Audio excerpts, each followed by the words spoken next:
श्री राम नमस्कार। आज 15 मार्च 2024 एक नई कहानी के साथ आपसे जुड़ा हूँ। एक शिकारी जो बहुत मशहूर था कि जो आवाज़ देखकर निशाना लगाता था। कोई अगर पत्तों में, झाड़ियों में, पेड़ के पीछे कोई अगर जानवर है तो उसकी केवल आवाज़ से, वो पत्तों के आवाज़ से वो शिकार करता था। और इसके लिए वो उसका नाम बहुत था, वो बड़ा उसका उसकी वजह से वो बहुत लोग उसको कभी कभी मुसीबत में बुलाते थे। तो ऐसा उसका जीवन चल रहा था। उसका एक बेटा था, उसको भी वो अच्छा सीख दे रहा था, ट्रेनिंग दे रहा था कि ये भी बड़ा होके अच्छा शिकारी बने। बच्चा रोज़ अपने बाप के साथ जंगल में जाता था। पिताजी कैसे शिकार करते हैं, क्या देखते हैं, क्या अंदाज लगाते हैं, क्या क्लुप्तियाँ है, क्या ट्रिक्स है, कैसे वो उसको अमल करते हैं और शिकार करते हैं, तो वो बच्चा रोज़ देख रहा था। एक दिन ऐसा हो गया कि बच्चा शिकार के लिए जाता नहीं है, लेकिन शिकारी जंगल में शिकार करने के लिए निकल पड़ता है। किसी को घर को बताए बिना सुबह वो अपनी बंदूक लेके जंगल की तरफ जाने लगता है। बारिश थोड़ी थोड़ी सी हुई रहती है।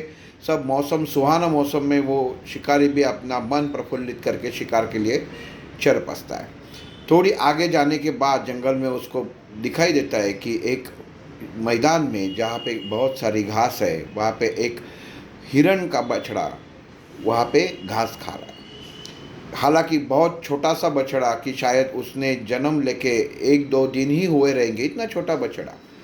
शिकारी देखता है, लेकिन वो बछड़ा कुछ ये नहीं करता क्योंकि उसको कुछ उतनी जानकारी नहीं होती, नन्हा सा जीव रहता है। लेकिन शिकारी के अंदर के शिकार की तमन्ना उस वक्त भी जागृति होती है। वो कुछ सोचता नहीं है कि ये हिरण का बछड़ा है, इतना प्यारा है, अभी ज़िंदगी में अभी नई ज़िंदगी शुरू कर रहा है। वो कुछ सोचे पीछे बिना सीधा बंदूक की गोली चलाता है और वो छोटे से बछड़े को शिकार करता है।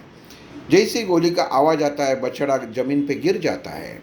वो देखता है कि एक पत्तों के पीछे से और एक आवाज़ आ रहा है और एक हिरन बाहर आ जाता है। हिरनी बोलते हैं, हिरनी बाहर आ जाती है और जहाँ बच्चों को गोली लगी थी वो जगह वो अपने जीभ से चाटने लगती है। लेकिन उसको पता चल जाता है कि ये बच्चा अपना मर चुका है और हिरन इधर उधर देखने लगती है। मन में उसके भाव जो है, एक माँ के भाव जो है, वैसे ही उसके आँखों में भाव पैदा हो जाते हैं। लेकिन शिकारी अपने मन में, अपने विचार में, अपने गुरूर में इतना एकांत में, कुछ जो इंसान को कुछ समझ में नहीं आता, ऐसी स्थिति में उसका दिमाग नहीं चलता। बस मैं अहम भाव से चलने वाला ये शिकारी दूसरी गोली चलाता है वो हिरन पे। वो हिरन भी मर जाता है। उसको देखता है कि चलो आज मैं एक शिकार देख करने के लिए आया, यहाँ तो बैठे बैठे 2 शिकार मैंने कर लिए। लेकिन एक माँ का, एक बेटी का, कुछ ज़्यादा सोचता नहीं है। उसके मन में कुछ इंसानियत नाम की चीज़ रहती नहीं है। बस मैं केवल आवाज़ सुन के शिकार करता हूँ, बस उसी मस्ती में वो जीता था। बाद में वो वहाँ पे जाके देखता है और तीसरा आवाज़ उसको पन्नों के पीछे से आ जाता है। वो बोलता है, वाह आज क्या भाग्य है मेरा, मेरा तीसरा शिकार भी मुझे मिलने वाला है। और गोली चलाता है और लेकिन इस वक्त कोई जानवर की नहीं, एक आदमी की आवाज़ आती है। जल्दी से दौड़ के ये देखता है तो उसका बच्चा मरा हुआ पड़ा दिखता है। इसको बहुत तकलीफ होती है। वो देखता है कि ये बच्चा कैसे आएगा। वास्तव में अपने पिताजी कहाँ गए ये ढूंढने के लिए बेटा आता है और वो देखता है कि पिताजी शिकार कर रहे हैं, लेकिन वो बेटा पत्तों के पीछे से छुप के पिताजी का शिकार देख रहा था। लेकिन जैसे ही उसके पत्तों का आवाज़ करता है, पिताजी को लगता है यहाँ पे भी एक शिकार है और वो गोली चला देते हैं और बच्चे की मौत हो जाती है। शिकारी बहुत दुखी हो जाता है और उस वक्त उसको एहसास हो जाता है कि वो हिरन का बच्चा भी मर गया तो हिरन को क्या तकलीफ़ हुई रहेगी, लेकिन अभी बहुत देर हो चुकी थी। और उसी वक्त और एक पत्तों में आवाज़ आता है। उस वक्त ना शिकारी के हाथ में बंदूक थी, वो अपने बेटे के दुख में इतना दुखी हुआ था कि उसको कुछ पता नहीं चल रहा था।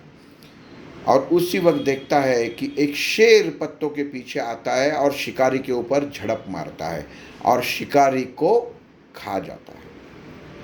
दोस्तों, ये कहानी इधर तक है, लेकिन कहानी का सारांश क्या है कि ज़िंदगी में हम लोग कुछ सोचे भी समझे बिना, हम लोग दूसरों के लोगों के प्रति भाव कुछ रखे बिना केवल अहम दिखाने के लिए गलती करते हैं। हालांकि वो हिरण का बछड़ा छोटा था, इसे मालूम था वो बछड़ा है, भाग नहीं सकता, कुछ नहीं कर सकता, लेकिन इसकी इंसानियत मन से मर गई और उसने कुछ सोचे बिना उसके ऊपर गोली चलाई।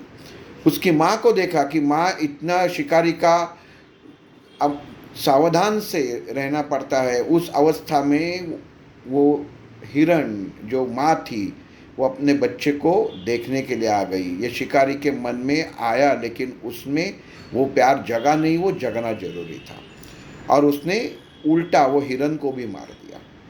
और तीसरा, जब उसको पता नहीं था कि पत्तों के पीछे किसका आवाज़ आ रहा है, उसने वहाँ पे भी गोली चलाई और अपने बेटी को भी मौत का जिम्मेदार बन गया, और उससे भी वही दुख सहना पड़ा जो वो बड़े हिरण माँ को सहना पड़ता था। वो भी मर गई। यहाँ पे शेर आया, शेर ने शिकारी का ही शिकार किया और वो खा गया। तो ये सारांश से ये है कि ज़िंदगी में हम लोगों को दूसरों के बारे में सोचना ज़रूरी है। कभी कभी हम अपने बच्चों के लिए, अहम भाव के लिए दूसरों के बारे में बुरा सोचते हैं, बुरे चीज़ें करते हैं कि दूसरे के बेटे को, दूसरे के बच्चों को कुछ भी हो जाए लेकिन मेरा बच्चा, मेरा बेटा सही रहे, मेरी बेटी सही रहे। तो ऐसा होता नहीं है। कर्म का सिद्धांत है, कर्म एक वो विधाता है कि जो आप कर्म करते हैं वो लौट के वैसे के वैसे आपके झोली में आ जाता है।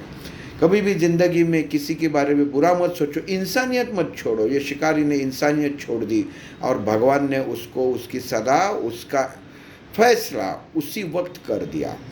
क्योंकि कोई भी चीज़, इंसान को कितना भी इंसान बड़ा हो, लेकिन सामने वाली अगर अवस्था, परिस्थिति नाजुक है तो इंसान को समझ लेनी चाहिए, उसका फ़ायदा उठाना नहीं चाहिए। बस यही थी आज की कहानी। कल एक नए कहानी के साथ मिलेंगे। आपका सबका दिन शुभ हो। जय श्री राम।